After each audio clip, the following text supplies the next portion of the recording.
Tu veux découvrir les énergies du mois de mai? Je te conseille de rester quelques minutes sur cette vidéo. Comme tu peux le savoir, depuis le début de l'année, c'est très intense. Chaque année, on se dit, ça ne peut pas être plus intense et cette année, ça l'est encore plus parce qu'on est en année 9. C'est l'année de clôture et on nous envoie le paquet, on n'a plus le choix. C'est comme si on devait passer à l'action et on nous envoie une couche, une tartine et là, on ne peut plus faire autrement.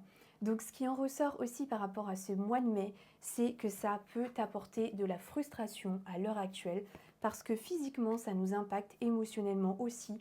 Peut-être que tu ressens depuis le début de l'année des montagnes russes émotionnelles, une journée où tu vas te sentir hyper positive, ultra motivée, ultra confiante et la journée d'après tu vas te sentir complètement déprimée, tu vas avoir envie de tout abandonner, tu vas avoir l'impression que tu n'avances pas.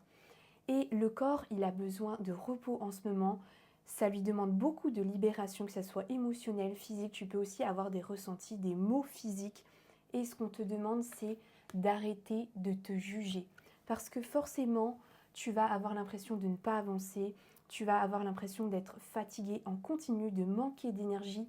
Et donc, ce qu'on te demande, et moi, ce que je te conseille de faire, c'est de parler à ton corps et tout simplement de lui dire: j'honore, j'accueille cette émotion, cet état émotionnel, ces libérations de mémoire, je les accepte, mais cela ne m'appartient plus.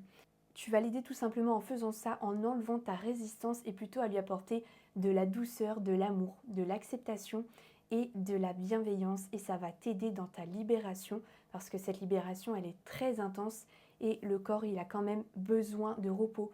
Donc il faut l'aider, il faut accueillir aussi, même s'il faut être patient.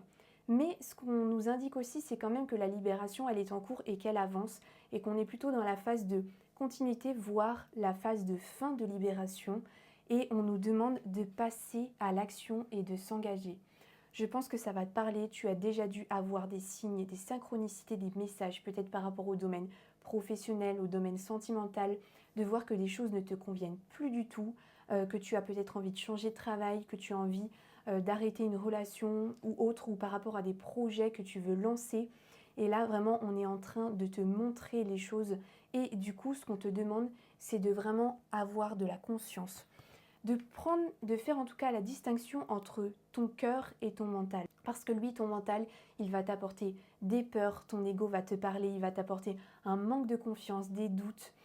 Il n'aime pas du tout quand on sort de sa zone de confort, alors que ton cœur va vraiment t'inspirer, ce qui te fait vibrer, ce qui fait vibrer ton âme. Donc, s'il te plaît, écoute ton âme, écoute ton cœur. Qu'est-ce que tu as réellement besoin?